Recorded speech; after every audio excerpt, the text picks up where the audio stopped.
Hello everyone, hi, welcome back to my YouTube channel Naukri Samachar. Guys, कैसे हैं आप लोग? उम्मीद करती हूँ आप सब लोग बहुत अच्छे होंगे। तो आज हम बात करने वाले हैं 8th पे कमीशन से रिलेटेड एक बहुत बड़ी अपडेट आई है। उसको लेकर मैं पूरी डिटेल पर बात करने वाली हूँ। अगर आप लोग वीडियो को फर्स्ट टाइम वॉच करें या फिर चैनल पर फर्स्ट टाइम विजिट कर रहे हैं तो डू सब्सक्राइब दिस चैनल। तो चलिए वीडियो स्टार्ट करते हैं। 8वें वेतन आयोग के लागू होने पर सरकारी कर्मचारियों की सैलरी और पेंशन कितनी होगी? तो चलिए डिटेल पर बात करते हैं। केंद्र सरकार ने पिछले महीने केंद्रीय सरकारी कर्मचारियों के लिए life long guaranteed pension plan unified pension scheme के लिए नोटिफिकेशन जारी की थी। हालांकि केंद्रीय कर्मचारियों के पास नेशनल पेंशन सिस्टम एनपीएस और यूपीएस में से कोई एक विकल्प चुनने का विकल्प होगा। एनपीएस से अलग यूपीएस में केंद्रीय कर्मचारियों को फिक्स पेंशन की गारंटी मिलती है। यह पेंशन रिटायरमेंट से पहले के 12 महीनों में मिलने वाली औसत मंथली सैलरी के 50% के बराबर होती है। और 8th पे कमीशन को लेकर पिछले काफ़ी समय से खबरें आ रही हैं। रिपोर्ट्स के मुताबिक 2025 में 8वें वेतन आयोग का गठन किया जा सकता है। आपको बता दें कि 8वें वेतन आयोग में यूपीएस के तहत न्यूनतम पेंशन किस तरह बदल सकती है।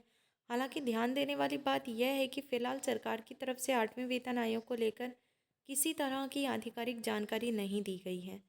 पिछले वेतन आयोग के ट्रेंड को देखें तो नए 8वें वेतन आयोग की सिफारिशों को जनवरी 2026 में लागू किया जा सकता है।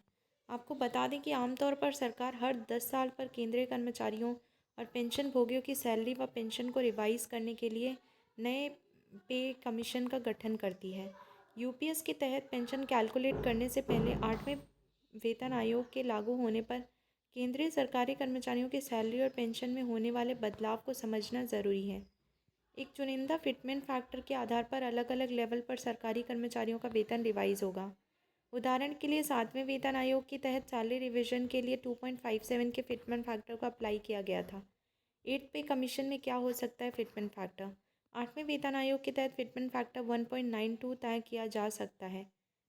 8.92 तय किया जा सकता है। एनडीटीवी प्रॉफिट की एक रिपोर्ट के मुताबिक national council of joint consultative machinery के सेक्रेटरी शिव गोपाल मिश्रा को उम्मीद है कि सरकार कम से कम 2.86 के हाई फिटमेंट फैक्टर का चुनाव करेगी।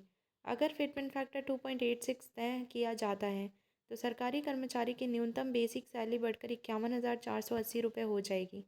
बता दें कि फ़िलहाल न्यूनतम सैलरी 18,000 रुपये है।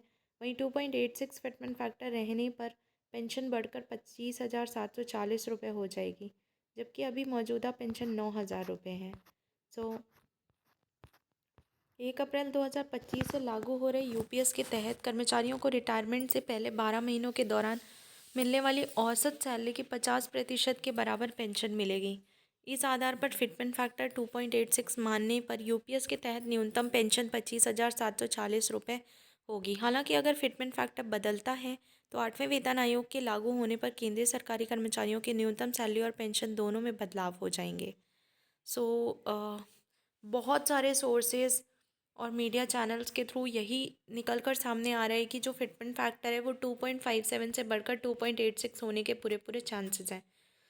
अगर ऐसा होता है तो डेफिनेटली सैलरी में काफ़ी बड़ा इजाफा देखने को मिलेगा।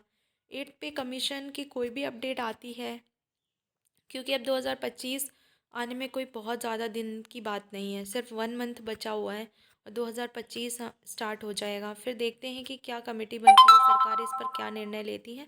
मैं डिटेल पर बात करूंगी, बट उम्मीद करती हूँ कि आप लोग प्लीज़ चैनल को ज़रूर सब्सक्राइब कर लीजिए और साथ ही साथ आप लोग वीडियोज़ को शेयर भी कर सकते हैं, जिससे जिन लोगों के पास ये इन्फॉर्मेशन नहीं होती है वो लोग टाइमली उनको इन्फॉर्मेशन मिल जाए। That's all guys, thank you so much and जय हिंद, जय भारत।